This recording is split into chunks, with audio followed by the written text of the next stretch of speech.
জয়গুরু Dayal kitchen আমার শতকোটি প্রণাম। একটি বিশেষ আলোচনা শ্রী শ্রী ঠাকুরের 32 দফা নির্দেশাবলী।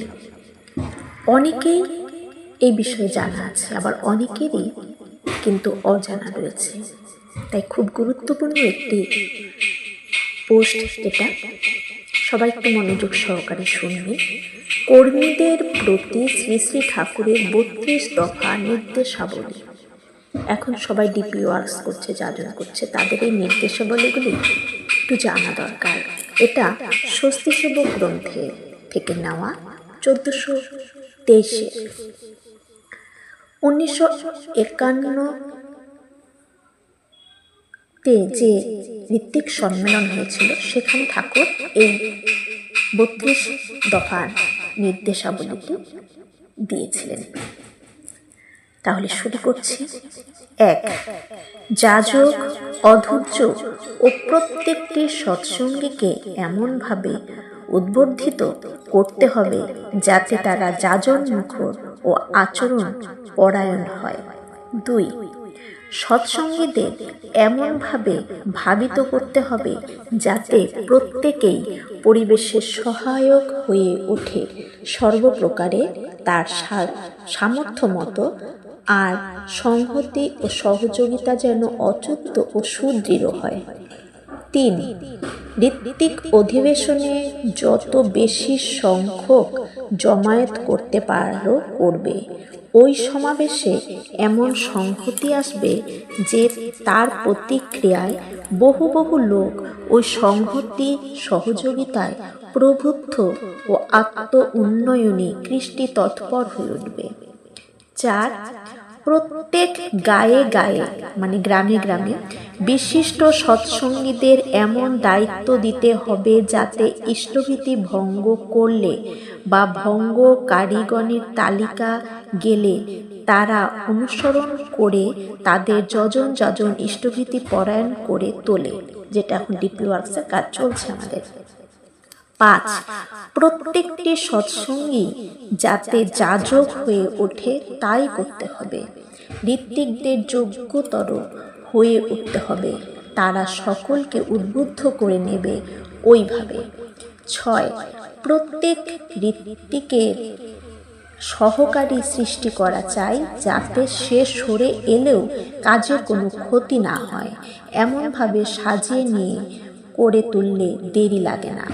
7 নাম্বার, আত্মস্বার্থ সন্দিগ্ধ না হয়ে প্রত্যেক ঋত্বিককে ইষ্ট স্বার্থ সন্দিগ্ধতার সম্বেগ নিয়ে সক্রিয় হয়ে উঠতে হবে, তাতে পারগতা ঠেলে বেরোবে।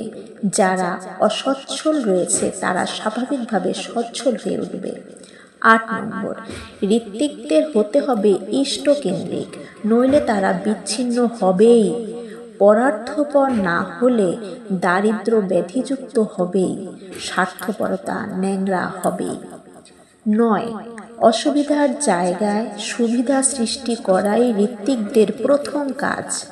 গোড়াতেই সুবিধা খুঁজতে গেলে অসুবিধাকে আয়ত্ত করে সুবিধা করতে পারবে না, সে অভিজ্ঞতাও হবে না। কর্মীদের নতুন জায়গায় যেতে গেলে ভাষা ব্যবহার সব শিক্ষা করতে হবে। 11. প্রত্যেক কর্মী সংগ্রহ একটা প্রধান কাজ। কর্মীর অভাব মানে কর্মী সংগ্রহ করো না, এইভাবে বিছিয়ে যাও, তোমরা সর্বত্র ছেয়ে ফেলতে পারবে, তোমাদের অসাধ্য কাণ্ড নেই। 12. ঋত্বিকদের উঞ্চবৃত্তি না চাইতে হৃদয় উপচে দেবে, এই প্রীতি অবদানই উপজীব্য। চেয়ে চেয়ে খাবো, প্রতি পদে মানুষের কাছে হাত পাতব, মানুষকে উত্ত্যক্ত করব, এ একটা অপমানকর ব্যাপার। তাহলে পুরোহিতদের আজ যে অবস্থা, সেই অবস্থা সৃষ্টি হবে, কোনো সম্মান ও মর্যাদা থাকবে না। ঋত্বিকদের জন্য এটা খুব হুঁশিয়ার। 13. একটা জেলায় একজন পুরাণ মানে সিনিয়র ঋত্বিক গেল, শেষ অন্যান্য সহপ্রতি ঋত্বিকদের অঞ্চল ভাগ করে দেবে, মানে এরিয়াটা ভাগ করে দেবে। তারা সেইভাবে যদি কাজ করে ভালো, নচেত টোপলা টাপলা নিয়ে সেখান থেকে চলে আসবে। 14 নম্বর, আমাদের অনেস্ট, সৎ হতে হবে। ইষ্ট স্বার্থই আমাদের স্বার্থ হবে। প্রত্যাশাহীন, নির্লোভ ও স্বার্থ সন্ধিক্ষুতাহীন হতে হবে, নইলে প্রত্যেক জায়গা থেকে ঠকে আসতে হবে। 15, একজন কর্মীর এরিয়ায় আরেকজন গেলে যদি বহু দীক্ষা হয় তাতে বাধা থাকবে না। অনেক জায়গায় এই জিনিসটা কিন্তু গণ্ডগোল হয়, এটা আমার এরিয়া, এখানে কেন ও এসে ঠাকুরের কাজ করলো, এটা কোনো বাধা থাকবে না। তবে স্থানীয় কর্মীকে মানে জানিয়ে করে আসতে হবে। তবে এখানেও সাবধানতা, আমি অন্য এলাকায় গিয়ে ঠাকুরের কাজ করতেই পারি, কিন্তু ওই এলাকাটা যে করছে তাকে জানিয়ে যেন করি বা তাকে সাথে নিয়ে যেন করি, এটাও কিন্তু ঠাকুর বলে গেছে।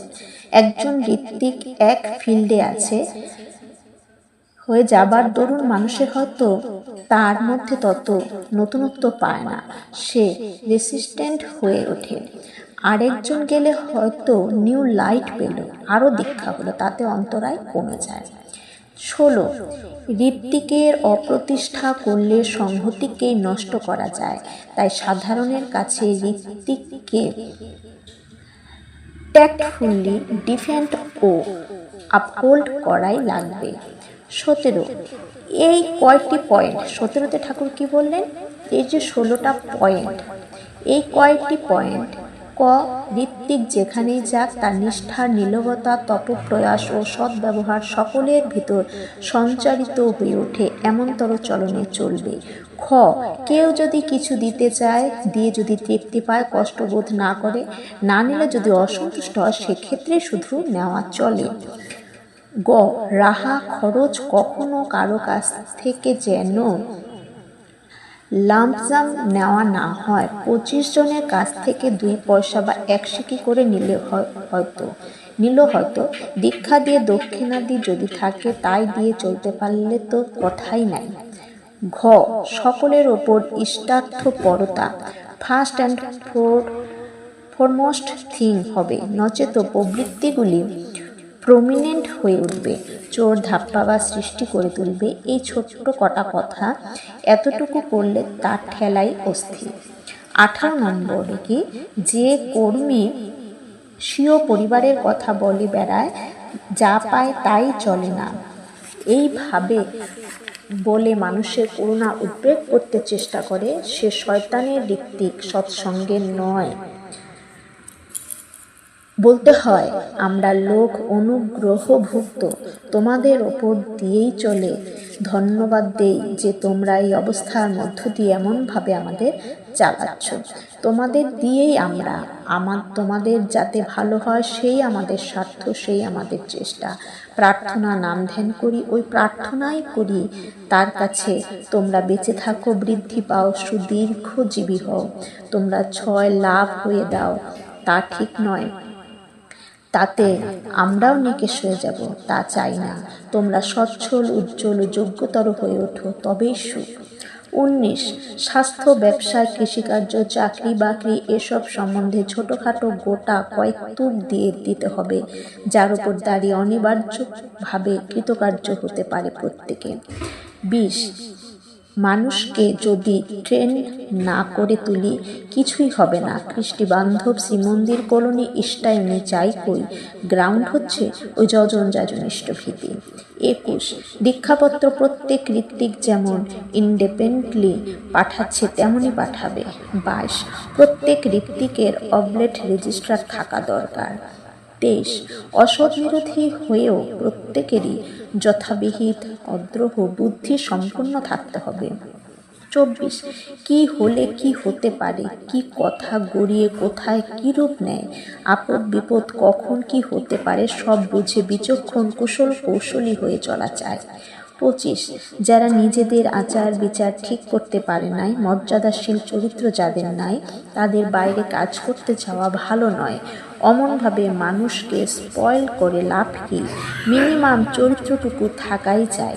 26, মানুষের অসুবিধা মানুষের অসুবিধা সৃষ্টি হলো একজনের বাড়িতে দিনের পর দিন থাকা সর্বনেশের ব্যাপার।